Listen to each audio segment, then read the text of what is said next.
guys, it's Jessica from Peace Love Books, and today I'm here with my February wrap-up. In the month of February, I did read 15 books, and now one of the books I read I did talk about at the end of my January wrap-up because I finished it on the 1st, so I won't be talking about that. I'll just tell you what it is, but I did finish a book yesterday on March 1st that I'm going to include in this wrap-up, so I do have 15 books to share with you.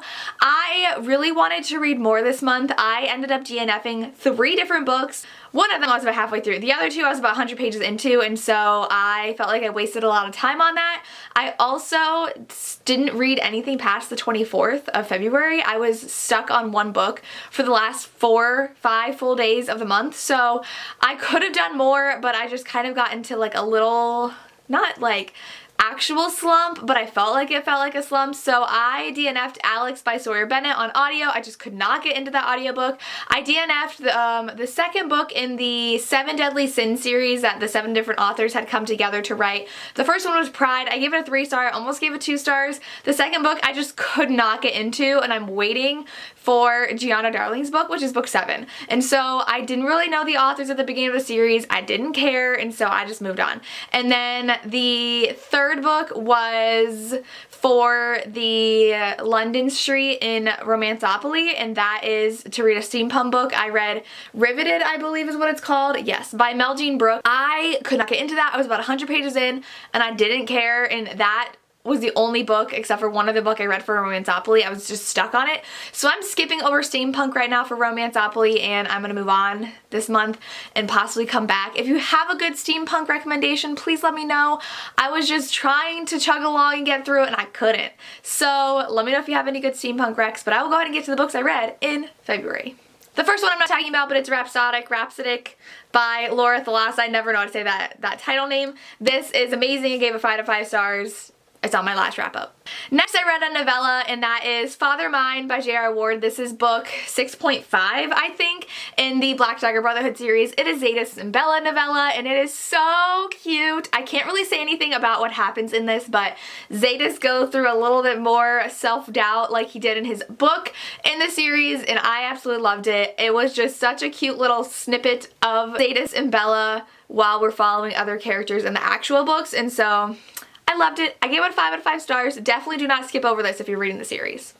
The next book I read was actually for school. I teach this to my 10th grade Enriched classes, and that is Things Fall Apart by Chinua Achebe. I do read every book with my students, so if I assign them homework, I'm reading it for my homework too, and so I did finish this whole entire novel, mostly in the month of January, and then I finished this in the month of February, and this is an African novel about a tribe. It's about Okonkwo, and the Europeans come and try to imperialize them, and so it's about that. Academically wise, I'd give it a 5-star, but I give it a 4-star overall. Next, I read a thriller that I was really excited for, and that is Don't Wake Up by Liz Lawler. This is about a woman who's abducted, and she remembers being completely violated, and she wakes up in a parking lot and nothing happened. She's claiming that she was kidnapped and violated, and they do a test and everything, and nothing happened.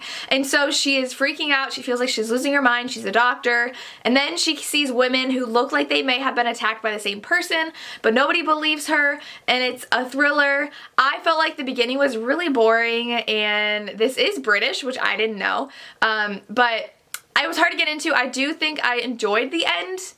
Like, it made up for the beginning, kind of. I gave it a 3-star. I was on the verge of a 2-star while I was reading it, but then I like kind of enjoyed it as it went on, and we like figured out like what was really going on. So I gave it a 3-star, but it was not the best thriller I've read. Next, I listened to on audio Sugarfree by Sawyer Bennett. This is the 3rd book in the Sugar Bowl series. I devoured all 3 of these books. The first one's about a woman who is raped in the beginning of a book, and then I think it's 10 years later, she sees a tattoo on TV of one of the men that she remembered had raped her, and so she takes completely changes her appearance, takes time to focus on how to get into his world and kill him. And he is the co-owner of the sugar daddy website. I think it's called Sugar Bowl, where it's about women getting sugar daddies and sugar daddies getting young women, and it's like a dating website. And so she ends up meeting the other co-owner and enjoying his company, and they kind of have a romance. And so I can't say anything other than that. It is mystery thriller kind of romance, and the third book was very disappointing. I gave it 3 stars. The first book I gave 4. The second book I gave 5. It was so good, so like romantic suspense. You didn't know what was gonna happen, and like this one was really a big letdown. I didn't like the direction it took, and it was kind of boring, so I gave this 3 out of 5 stars. But the audios are great. You should definitely check out this series. The next book I read was Killswitch by Penelope Douglas. This is book 3 in the Corrupt series. This is Damon's story, who is the villain of the first 2 books. So I was very excited to go into it, and I will say Penelope Douglas made me love Damon so much, and I did not think that she could do that because Damon was an awful person in the other 2 books, but I loved him. And these are really dark, freaky romances because they do really play mind tricks on the girls. And like in this one, I was getting scared while I was reading it, and I was like, I can't read this alone at night because I'm like, oh my god, this is terrifying. But I really enjoyed learning about Damon's past, and so good, such good romances, and I can't wait for book 4. I love these. The next book I read was Lust by Dookie. I don't know if I'm saying that name right, but this is what I was talking about. I have talked about this book in my Contemporary-a-thon vlog. I'll link that down below. This is book 1 in the 7 Deadly Sins series that I was talking about at the beginning of this video. Of 7 authors who came together to write 7 kind of novellas. They're each a little under 200 pages, so they're still pretty long. This one's about a guy who is really determined to get into this elite program, like secret society at the college he gets into, and it starts out with him losing his younger brother, and he feels like it's his fault, and so he spends a good 20% of the book just like drunk and like going around to parties, waking up on his lawn, not knowing what happened, and I was so bored. I didn't like his character. He doesn't even meet his love interest until 25% into the book, and then I feel like it was really cliche, the things they had to do to be part of the secret society, because he was chosen because it's one of the 7 deadly sins. Each person is a 7 deadly sin, and it was just like really not good. I gave it 3 out of 5 stars. I almost gave it a 2 out of 5 stars because I was not into it, but like by the end I was interested in the other characters, so I gave it 3. I feel like I should give this 2 though, because then I started reading the second one and it was just as bad, so I really am not into the series. A lot of good authors are towards the end of the series. Like I said, Gianna Darling's the last one. Another author that's really popular is also in the series, but this is just not for me. Another disappointing read for me was I Remember You by Kathleen Davitt Bell. This one came out in like 2015, 2016, I think. I have had this on my shelf for so long and I've really wanted to read it because it sounded good. I thought it was like a time traveling romance, but it's about this girl who meets this guy and he remembers them falling in love and he remembers them dating, and so they date and fall in love, and he says like, I remember all of this. It's like I've lived it before, and so it's kind of like a mystery going on from there. This was so boring. I gave it a 2 out of 5 stars, and like the ending was not a satisfying answer whatsoever, and I didn't like it. And the girl became like literally obsessed with the guy in the relationship and dropped everything and everyone in her life, which I thought was really annoying. I hate it when books do that.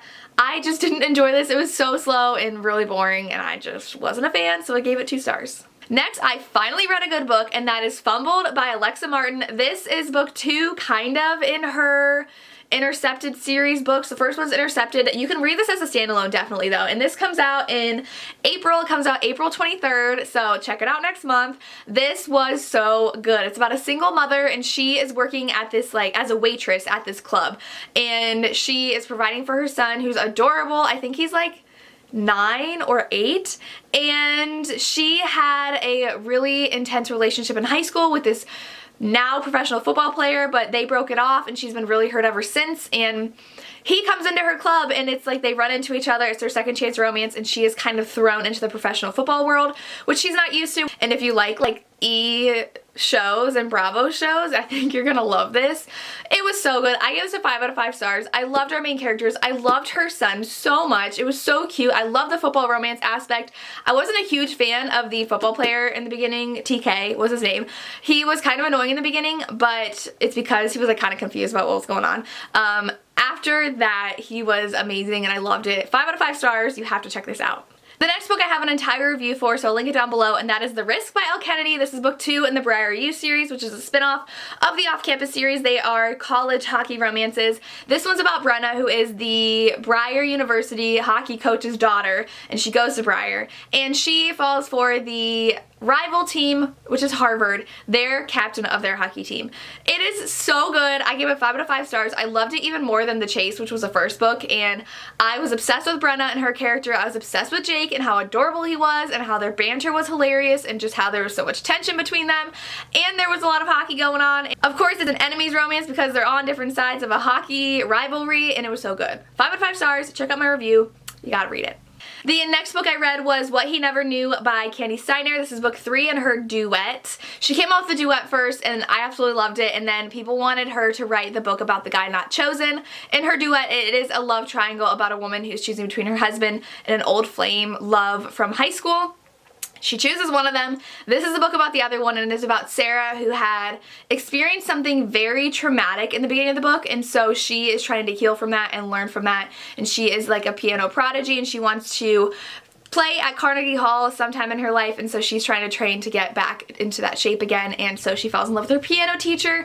It is kind of a student-teacher romance, but she's 21, but the guy is 38, so it's quite an age gap, but it's so good. I absolutely loved it. Gave it a 5 out of 5 stars. So emotional, but I couldn't put it down. I loved the romance so much and how connected the characters were. You have to read this series as soon as you can. Next, I finally picked up Lover Avenged by J.R. Ward. This is Revenge's story, and this is massive. It's over 600 pages long. Took me forever to read, but it was so good. I was obsessed with this. I'm not gonna tell you who his love interest was. It's Revenge's story. I don't even know. We never met her before. It doesn't even matter who she is anyway. She's a new character, but we have a lot of drama going on with like everything else in the book, but their romance is really good, and Revenge is just such a selfless character. It breaks my heart because when you first meet him, you don't get him, and then you do get him because everything he does is for the good of other people, which is so hard to just read and go through, but it's so good. You have to read the series if you haven't. This is book 7 in the Black Dagger Brotherhood series, so you gotta read it. Next, I did have a snow day this month, so I flew through Field Notes on Love by Jennifer E. Smith. This is a YA romance about a guy whose girlfriend breaks up with him. He is British, and she is going to school in California, and he is a sextuplet, I want to say. There are 6 of them. I think that's a sextuplet, right?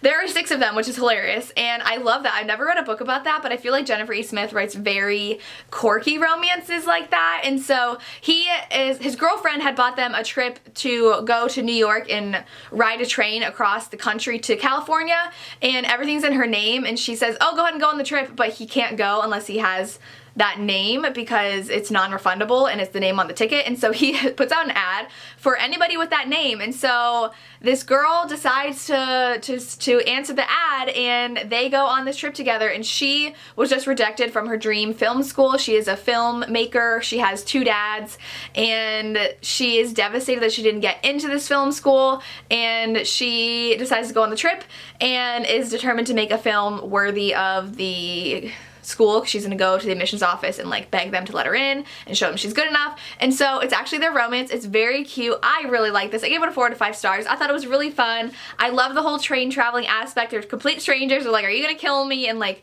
they grew so close so quickly, and so it may feel insta-lovey to some people, but that's just what Jennifer E. Smith's book are like the statistical probability of love at first sight. That took place on a plane ride, and so it was very cute though. I really enjoyed it. If you like a good YA romance, I think you'll really enjoy this. I gave it 4 out of 5 stars.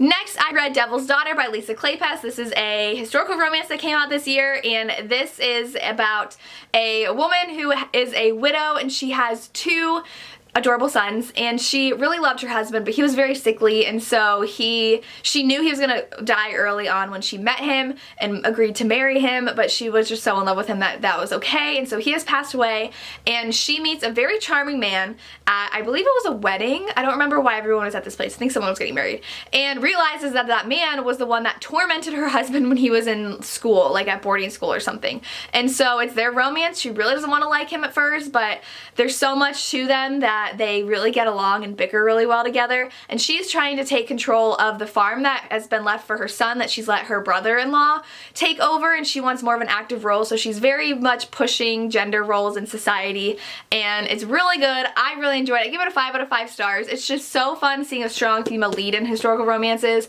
who really does push the envelope when it comes to gender roles, and The romance is really good, and it's always a guy who feels like he can never settle down and get married, but kind of falls for the girl. So really enjoyed it. Really recommend this for a historical romance lover. The next book was a reread on audio because I was in an audiobook slump. I didn't really like the last one. Like I said, I DNF'd it. So I decided to listen to 10 Tiny Breaths by K.A. Tucker.